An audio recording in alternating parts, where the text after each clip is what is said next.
Siyonist İsrail'i Rabbim ഇസ്രായേലിനെ നശിപ്പിക്കാൻ ആഹ്വാനം ചെയ്ത് തുർക്കി president Recep തായിബ് Erdogan. Eid al Fitr പ്രാർത്ഥനയ്ക്കിടെയാണ് അല്ലാഹു സയനിസ്റ്റ് ഇസ്രായേലിനെ ശപിക്കട്ടെ എന്ന് പറഞ്ഞുകൊണ്ട് എർദോഗൻ ഇസ്രായേലിന്റെ നാശത്തിനെ ആഹ്വാനം ചെയ്തത്. ഇസ്താംബൂളിലെ ഗ്രാൻഡ് കാംലിക്ക പള്ളിയിൽ മതപ്രഭാഷണം നടത്തിയ ഇസ്ലാമിക പണ്ഡിതൻ അലി എർബാസിനൊപ്പം സംസാരിക്കുകയായിരുന്നു എർദോഗൻ.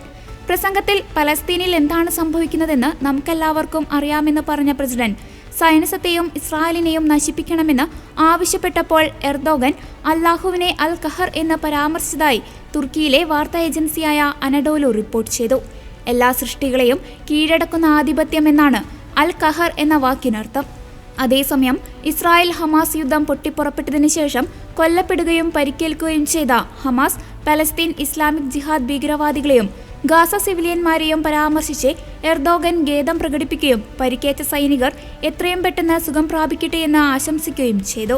കടുത്ത ഇസ്ലാംവാദിയായ എർദോഗൻ രാജ്യത്ത് ഏകാധിപത്യ ഭരണമാണ് മുന്നോട്ട് കൊണ്ടുവന്നത്. തുർക്കിയിൽ എർദോഗന്റെ കീഴിലുള്ള ക്രൈസ്തവർ കടുത്ത പീഡനങ്ങളാണ് അനുഭവിക്കുന്നത്. അതേസമയം തുർക്കിയിലെ ക്രൈസ്തവ ദേവാലയങ്ങളെല്ലാം മോസ്കുകളാക്കുകയാണ് എർദോഗൻ. തുർക്കിയിലെ 6-ാം നൂറ്റാണ്ടിൽ നിർമ്മിതമായ പ്രശസ്തമായ ഹാഗിയ സോഫിയ എന്ന ക്രിസ്ത്യൻ ദേവാലയം പിന്നീട് മുസ്ലിം ആരാധനാലയമായി എർദോഗൻ മാറ്റി.